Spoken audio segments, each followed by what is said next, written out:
So your opportunities are limited by the cost of the education itself, especially now that the new educational department run by the wrestling federation queen who thinks AI is A1. Uh, now I know that was the craziest thing. I laughed my ass off. The A1 is going to change the world. Yo, I put AI on my steaks. I put AI on my steaks, man. Make it taste good. Seriously.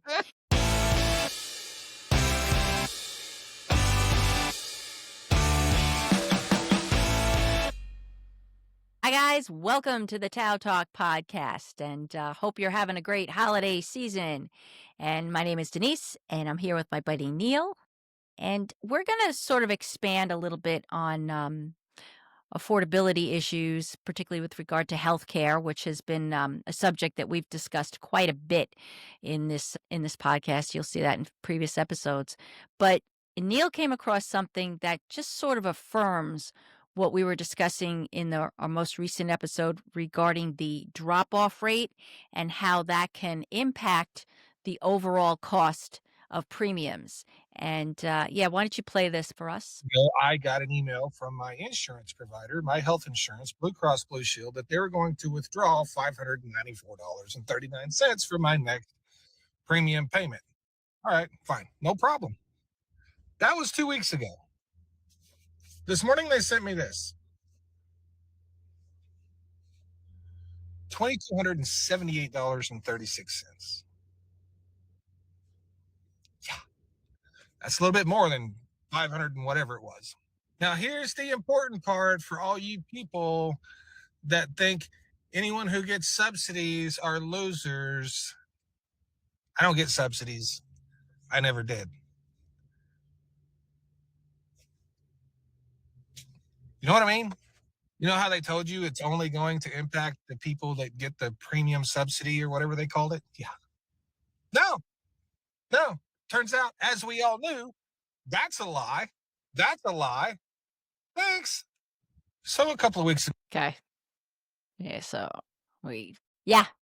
So there you have it. There's one person there, and I realize it's just one TikTok, but there's other ones out there with someone who got hit over the head with their premiums increasing dramatically.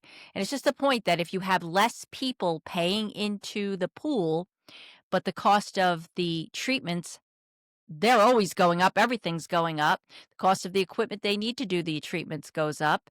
And you have most of the people that are in the system now are going to be people who really need the coverage because of age, health issues, and less people paying premiums into that. So the overall cost goes up dramatically.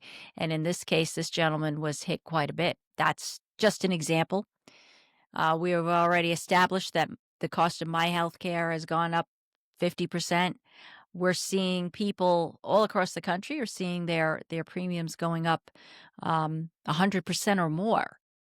So this is where we're at, and what's going to happen, I hate to say this, but as these rates go up, you might see more people being financially locked out of the system, which will make them drop as well, which just makes it that much more for all of us.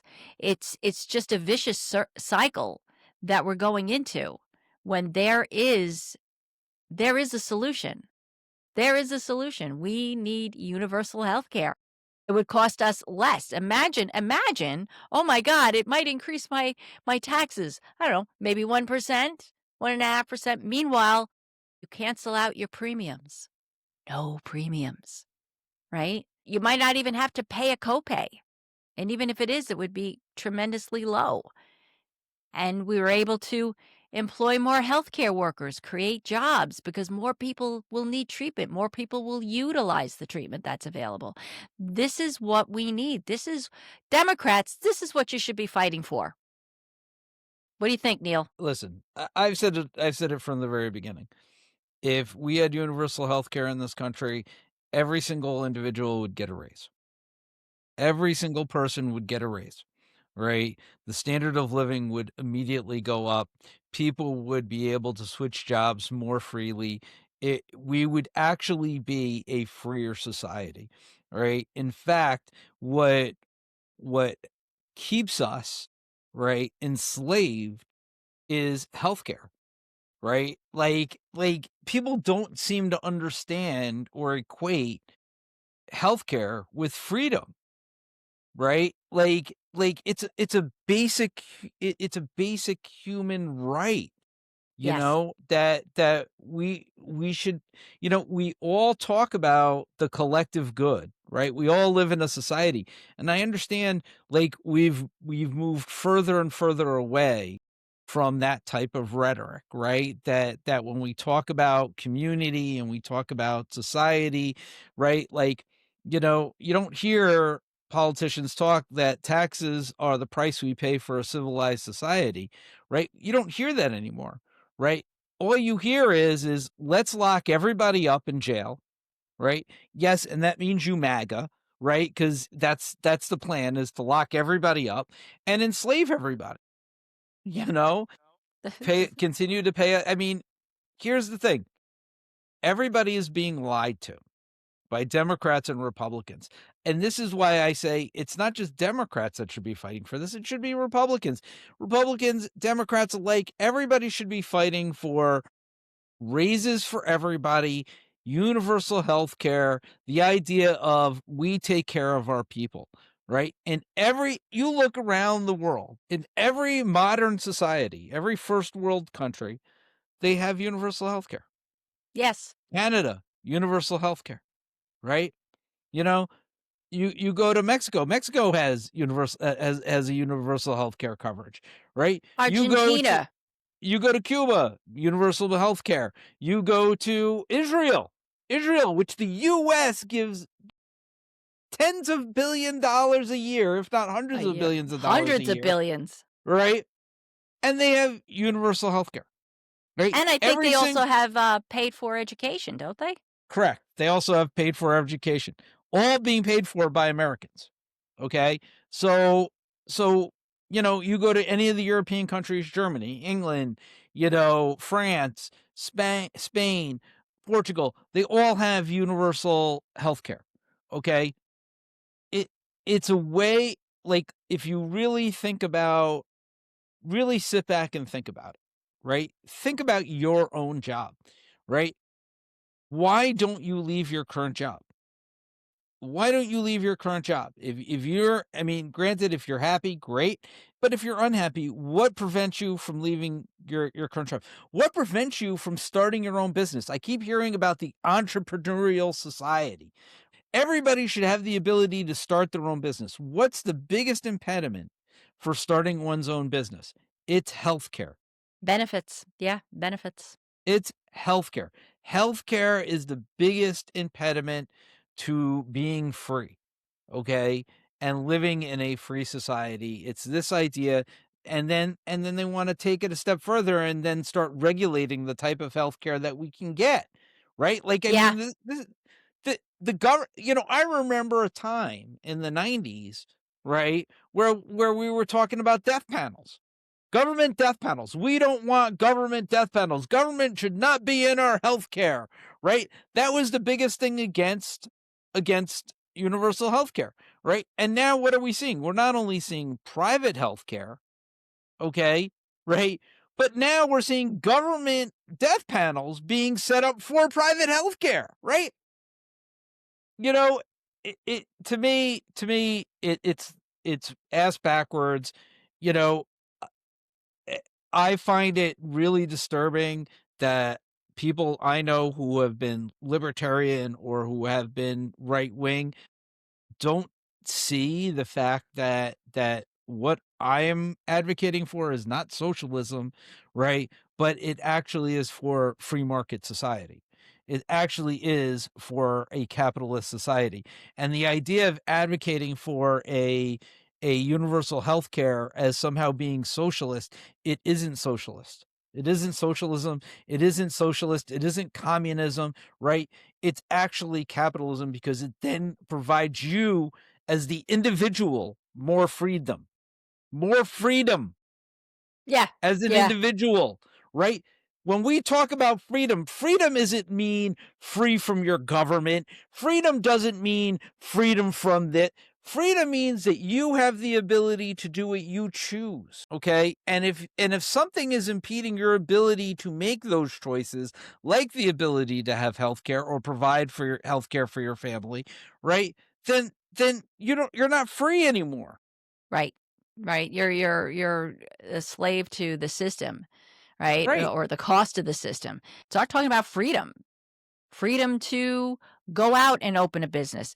If costs are too high, right? It costs money to open a business. So they're killing us with inflation. They're killing us with exploded healthcare costs because the costs of the healthcare itself is going up.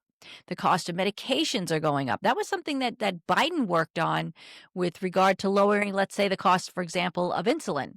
That was canceled as soon as via one of those executive orders that Trump had signed. So all of a sudden, those costs go up. Well, that creates an impediment because now that money is tied to the cost of that particular prescription, and you don't have freedom to go and do something else with that money that you would have saved when it was lowered. So it's really freedom is what we're talking about, and the freedom to be who you want to be. You can't pursue the education that you want. Well, the education costs are ridiculous. So your opportunities are limited by the cost of the education itself. Especially now that the new educational department run by the Wrestling Federation queen who thinks AI is A1. Uh, now, I know, that was the craziest thing. I laughed my ass off. The A1 is going to change the world. Yo, I With put AI on my steaks. I put AI on my steaks, man. Make it taste good. seriously. But my point is that because they changed the classification of what was considered professional to now non-professional. I guess, being a teacher is now a trade and not a profession. Being an engineer is not no longer a profession. It limits a student's ability to obtain additional loans to be able to get higher education. And so that's another thing. They are using affordability to suppress us that much more and to push to affect the middle class, reduce the middle class dramatically. And so we need to stand up and fight back at that. How do we do that, This Neil? is this Give has it give me been a the long answers.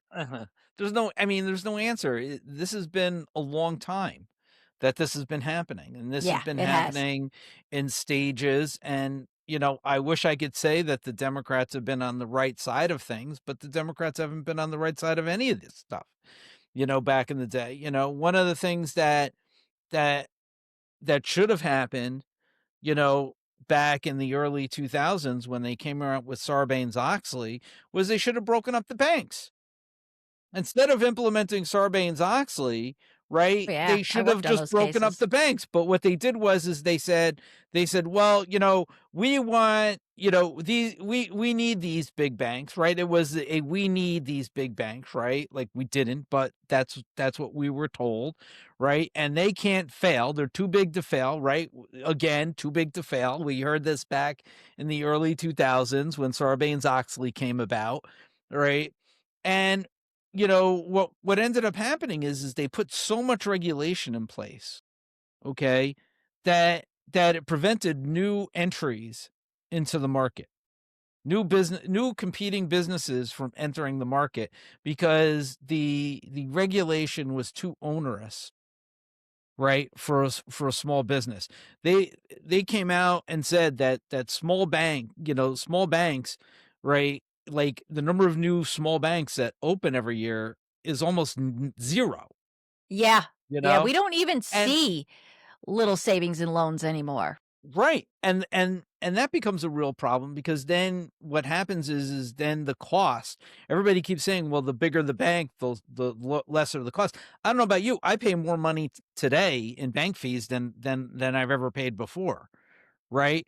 I mean, we have the lowest interest rates than we've ever had before. I mean, this idea that somehow, right, larger banks are better, it just doesn't. It's not true. It's just not true. It doesn't bear the reality of the situation.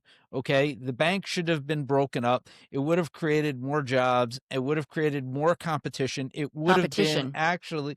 actually more capitalistic than what we have now, which now it's become fascism because now you don't know who runs who.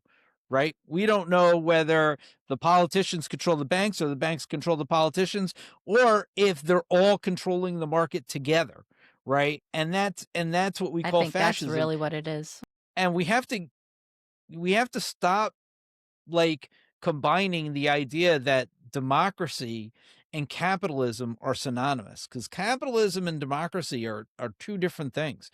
Capitalism is economics, is a form of economic, you know, form of economics that you abide by, right? Economic rules that you abide by, right? And democracy is your governance, which bears very little resemblance to economics.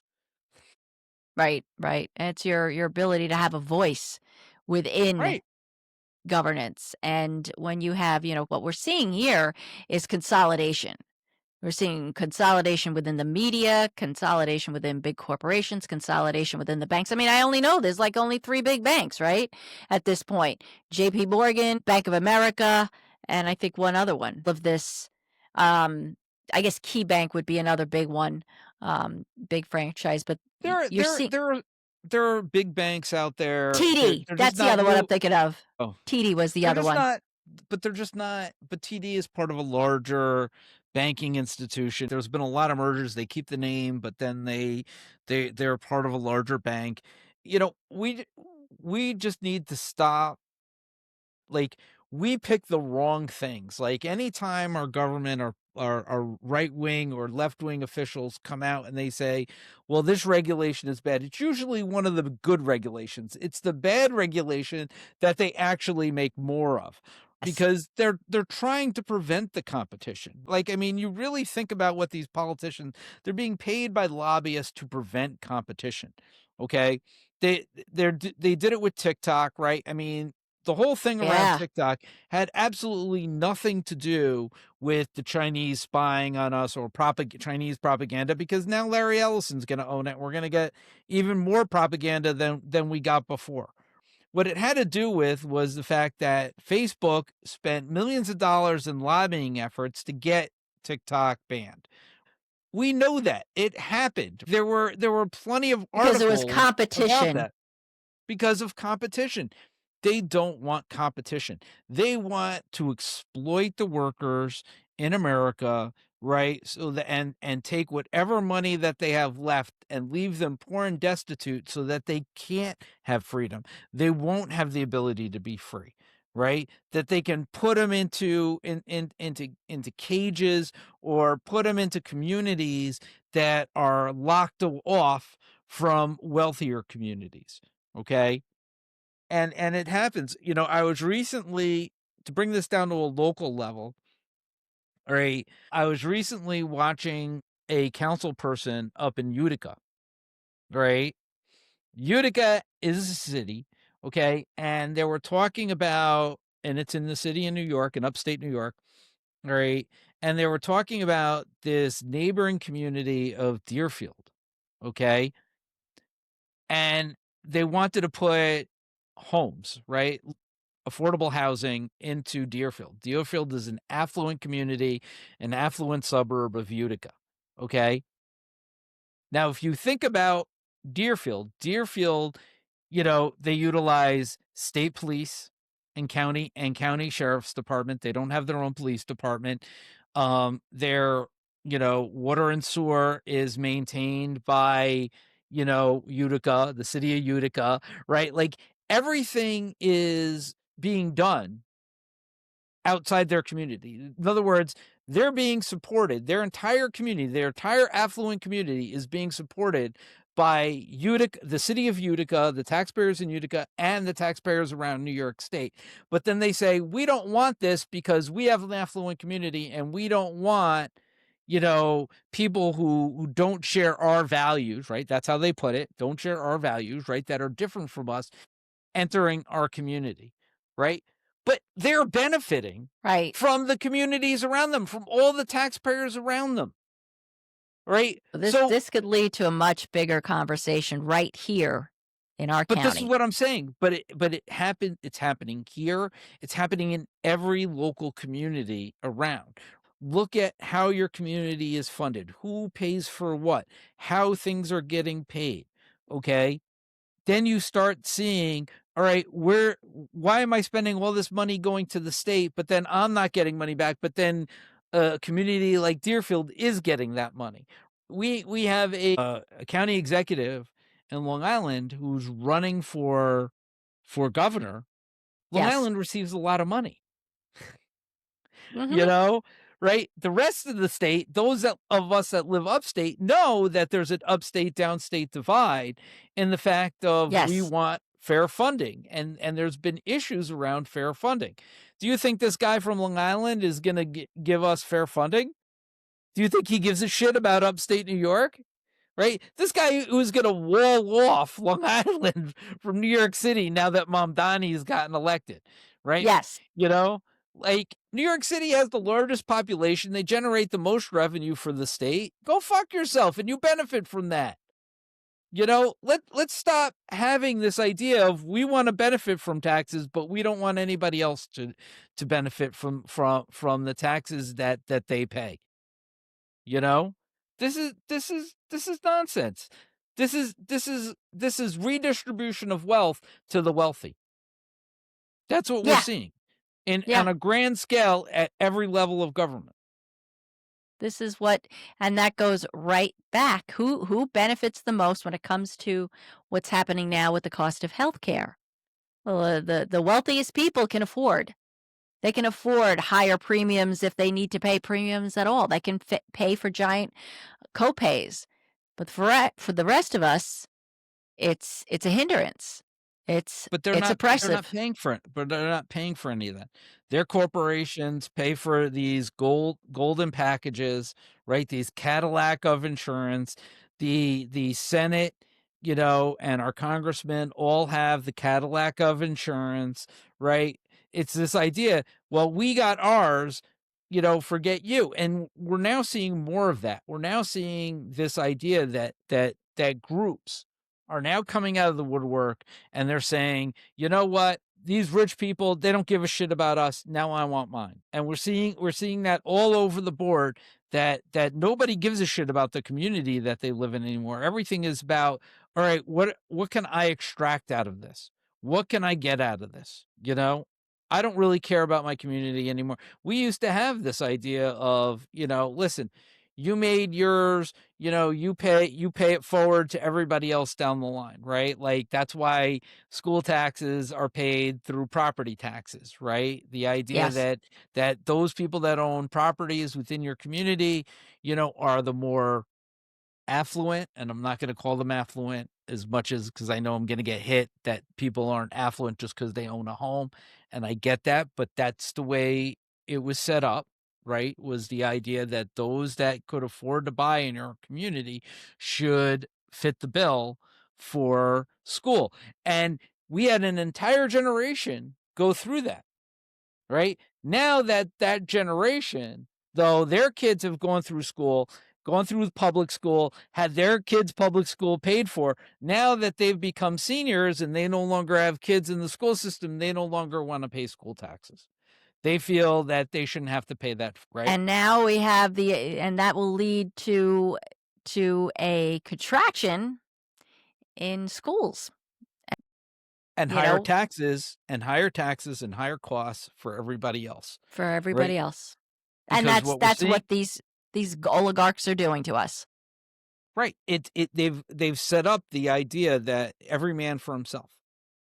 Every man from while they raid the treasury and steal from every one of us, okay, they're turning around and saying, hey, every person for themselves, we're getting ours, and then they create all the, I heard Kat Abelghazaleh talk today, who's running for Congress out in Chicago. I've spoken about her before. She came out and said there are so many barriers to run for office too, you Yes. know there are barri there's a barrier for everything that you wanna do out there, and it's a government barrier, and it's meant to give you the idea that government is what's keeping you down, and to get rid of government, right? If we get rid of government, everything would be great. But here's the thing, okay? They're doing it in such a way that you end up in jail, and they end up setting up a pedophile sex ring, right? Yeah. And they can do whatever the fuck they want, and they never have to go to jail. So, take it for what you want. A lot of people say, oh, all we're doing is preaching class warfare. They've already declared the war. Yes. Okay, nothing has been more clear of that than the release of the Epstein files, right? Like, and not to get into Yeah. that, but this is about affordability, but nothing has cleared that up more than that, because basically what they're saying is we're untouchable. You can't do anything to us, right? And if we're gonna pick, and if you want to say something, we're gonna have ICE pick you up and throw you in jail, and we're gonna claim that you're a terrorist. Yeah. Done. Yeah. And that's the We're end of s it, and that's the way shit's gonna roll out. yeah. Well, look, um, they're going to do everything they can in this year in 2026 to assert their power and control. But in truth, they know that the ones with the real power is us. But that's only if we become engaged. You got to get engaged in your community, talk to each other, organize, and start forming resistance. And I've got to say, and I know you're a little pessimistic, but it's happening. Are you fucking kidding me? I'm serious though, folks. There are organizations and resistance happening all throughout this country. And I love to follow, for those of you, I'm sure many people have heard of her, Heather Cox Richardson. She is a historian, but she is a wonderful person to listen to. She hears from people all the time, all throughout the country and even throughout the world. And she always applies history and applies it to the current situation that we're in. And we've been here before. Maybe not this bad, but we've been here. And it's always the people, the working people, the working class that stand up against their oppressors. And that's how things change. This is the year we got to make that change, and we got to make it a permanent change. We got to get back media. We got to get back, we want universal health care, and we got to take back control of our government and really put people in there who speak our language, who really are for the people. A lot of people, Trump did a good job of convincing regular people that he was for the regular hardworking class. This man has never worked a day in his life. He was born into generational wealth. He has had it easy. He spent most of it. A lot of you that are younger don't realize he was at Studio 54. He's been partying his whole life, and he's been wealthy. He doesn't know what it is to work a 9 to 5 job or a 6 to 6 job, waking up, working overtime, trying to feed your family. He doesn't know that.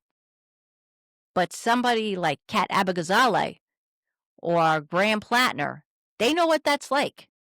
They know what it's like to get up and work hard and build something.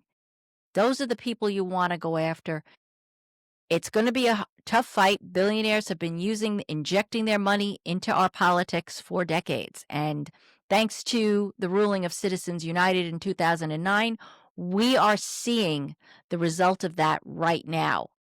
And now the Supreme Court could allow even more money to be injected. We have to reject that. We can reject it.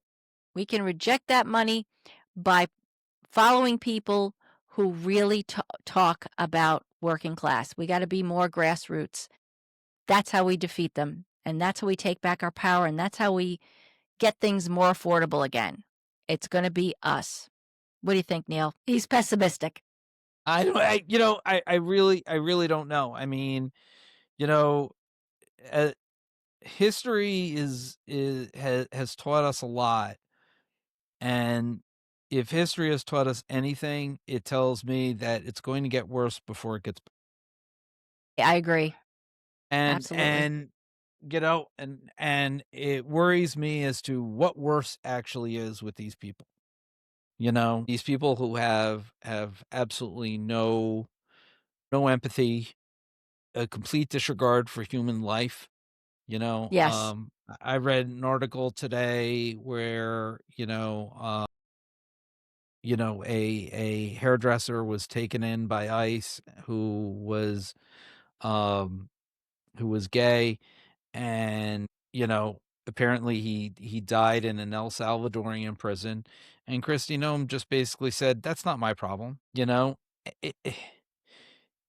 Again, they're just running around trying to get content for a guy who's completely depraved, Yeah. you know? Th He has a level of depravity that that far exceeds the normal person, and anybody who says to me, "Well, he has guts," or he has no, no, he has none of those things, right? You know, Raping a 13-year-old girl is not it it's not. It's just not, and, my feeling is that it's gonna get worse before it gets better. It's gonna you could see it now. They're putting monitors in all the newspapers, right? We're not getting economic data, right? Things are becoming less affordable for everybody. It's funny that the oil markets have tanked, right? But we haven't felt any of that, right? So, it's you can definitely tell prices are artificially high in the United States, and they're artificially high because that's the way the billionaires want them. They can exploit the US. There's no longer regulatory, apparatus in place to prevent price gouging or any of the other things. And in fact, they're giving out pardons and they're doing whatever they can to ensure prices stay high and that they extract every penny from us. They don't even make pennies anymore. Yeah, yeah, we need to increase that to nickels and dimes. They're extracting every nickel and dime. Forget it, pennies are we're well past pennies at this point. They're So, extracting everything from us, and you, I saw an interview with Trey Parker and Matt Stone, who are the creators of South Park, and they said it best: MAGA has consumed every aspect of our lives now. We are no longer free just from the fact that you wake up in the morning to the moment you go to bed at night. You can't get away from MAGA, no matter what you do. You can even tune out, and it's there. and it's there. It's Yeah. there, and government, say what you want about Sleepy Joe. I I was happy not to hear about what was going on in my government that time, Yeah, yeah, right? I didn't There are have to times you just worry. don't wanna know, but this guy's, like, in your face every 2 seconds with some bullshit, and some lie, and it just I've had enough. I've really had enough. I'm tired. I'm just Yes, tired. yes. Worn out. It's a year, and I'm worn out, and I'm It's tired. not even a year. It hasn't even been a year. So, here's a question for our audience before we close, especially if and especially if you are mega or if you just voted for Trump because you were looking for affordability. A lot of people voted for Trump because he made promises about making things more affordable. Tell us, post in the comments. Has it gotten better for you? And if not, share with us how, how you've been affected because that's a conversation we can continue here. On Tuesday night, we're going to be live. We're going to be sort of going over the year that was 2025 this Tuesday night 7 p.m. in our live stream and looking forward into 2026 in the hopes of, maybe talking about what we can do to make things better. And this is an opportunity. Engage here. Yeah, you're fucking kidding me. Hey, you got to be optimistic. I mean, once you lose optimism, there's what do you have? You have nothing Realism. but well, you can be optimistic and realistic at the same time. I think you can. Okay. We know what the reality is that we're living in here, but as long as we can work together and build community and build resistance, then we can be optimistic that we can make the future better. It's not going to be easy, and Neil just said it. It's going to get worse before it gets better. And who knows, maybe that's what has to happen for us to learn what's really important to us as everyday hardworking citizens in America. All right. So look at Neil. He's just not. Oh, try not to be pessimistic. We gotta be positive. It's not easy. So anyway, we're gonna close here. Again, just a reminder, please join us this Tuesday, December 30th at 7 p.m. for our weekly live stream. We're gonna continue that into the new year. Um, to do that, make sure you're subscribed to the channel so you get notified when we go live. And also click that little bell. Not just subscribe, you got to click the little bell to make sure you do get the notifications. Also, if we are coming up on your feed, check to make sure that you are subscribed because we're finding out that, we're being fed to you, maybe because you've seen previous videos. So we pop up, but we're not actually subscribed. And the algorithms are going to change in 2026, and you might not see us anymore. And we want to be able to keep giving you content. So being subscribed helps us to build our channel. We're looking to at least get to our first 1,000 subscribers, and we can't do it without your help. So do that. Also like, share, and we have more content coming for you, and we'll see you this Tuesday. Thanks so much. Happy holidays, guys. Peace out.